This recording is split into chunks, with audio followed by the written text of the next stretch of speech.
السلام علیکم ورحمت الله وبرکاتو.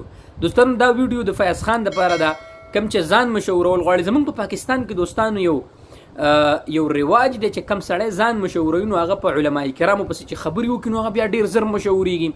فیاض خانه ته ځان له نورو ویډیوګانې ولیکه، ته ځان مشهورول غواړي نو ته په علماء کرامو پسې خبرې کوي چې د علماء کرامو سافټویر اپډیټ شو. اوس به د الله منه تاته پته نه ده چې په علماء کرامو پسې بار ملکونو کې څوک خبرې وکړي په ایرپورټ کې ګوشوی نه چې بیا ول خلک په ایرپورټ کې سافټویر اپډیټ کوي.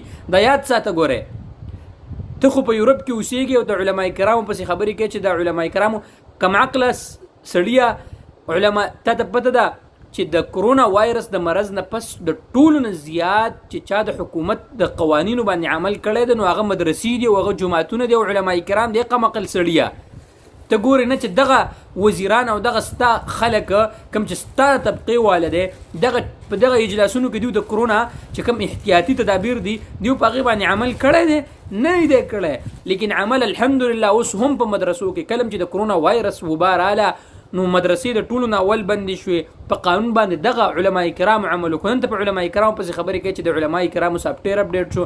سافټویر خو به ستا اپډیټ کېږي انشاءالله، خو چې د کله پاکستان کې قدم کېږي نو دا علماء کرام به د سافټویر اپډیټ کړي انشاءالله. نو زه دا وایم چې په دې دا کومه ویډیو چې تا کړله په علماء کرامو پسې دې خبرې کړلې او بیا ته څه یو ته د یوسف جان خاورو ته هم نشې رسېدلی او د علماء کرامو د خپو خاورې ته هم ته نشې رسېدلی. په یوسف جان پسې ته خبرې کوې، قمقل سړیه ځان مشهورې نو ځان په بله خبره باندې مشهور کا. نو دا زه درته دا وایم چې د علماء کرامو نه په دې خبره باندې ته معافي وغواړه، د مدرسې طلباء کرامو نه په دې خبره ته معافي وغواړه. ګینې ګوره په دغه کوم ځای په اسټرالیا کې ته اوسېږې زما په خیال سره په اسټرالیا کې پاتې کېږي، په دغه اسټرالیا کې به دې ګوره دا علماء کرام شته هغه به دې ګوره چېرته سافټویر اپډیټ کړي. صحیح شو که نه؟ نو ګوره که ځان مشهورې نو ځان په نورو خبرو باندې مشهور که، په علماء کرامو پسې خبرې مه کوه. علماء کرام د انبیا وارثان دي، الله به دې تباه کړي. ګوره